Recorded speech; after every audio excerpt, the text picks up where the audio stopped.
Mr. Justin Harvey.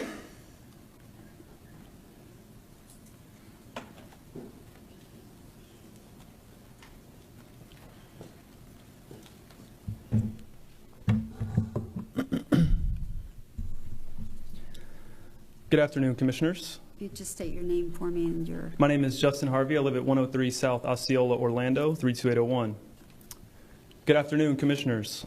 Today I'd like to bring to your attention a potential fraud on an enormous scale happening in York County. There's now clear evidence of NASA using numerous methods to grossly mislead the public about astronauts being on the International Space Station. During interior ISS scenes from NASA's own live feed, the use of wires, harnesses, green screens, and virtual reality have been detected to achieve the appearance of a weightless environment. Examples of this include astronauts fading in and out of the screen, green screen glitches, grabbing objects that aren't really there, pulling on invisible wires, getting tangled in their harnesses, and even astronauts appearing out of thin air. This begs the obvious question. If they're really up there, why are they using Hollywood techniques to fake the footage? Now, unfortunately, I can't show you these clips in here today, but I will be sending them to you.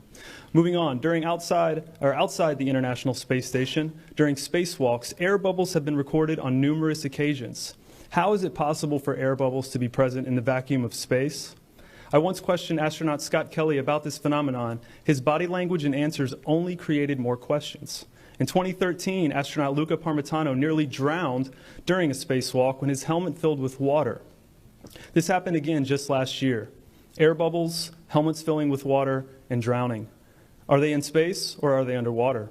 Now, what's really interesting is that they trained for spacewalks in an underwater pool with a complete ISS replica. Now, surely they aren't filming these spacewalks in an underwater pool and then editing them to appear if they're in space, because that sure would be something, wouldn't it? I'm calling on the Brevard County Commissioners to open a full investigation into NASA's fraudulent practices and use of taxpayer dollars. It costs NASA $3 billion per year to operate the ISS, and if they don't have a darn good explanation as to why they're faking these videos, I and the public would like a darn good explanation as to where our tax money is going. And if they are indeed faking the funk, it is our duty to expose and eliminate this fraudulent and astronomically wasteful ISS program. And look, I know what you're all thinking. The NASA is part of the federal government, and you're just county commissioners. Even if what I'm saying is true, what can you do? But let me remind you, not only is this happening in your county, as public officials, you have the platform and the ability to make a statement or hold a press conference, alerting the public, state, and federal authorities to investigate further. You have the power to start the conversation. Video evidence of everything I described today will be emailed to you all, and I truly hope we can get to the bottom of this.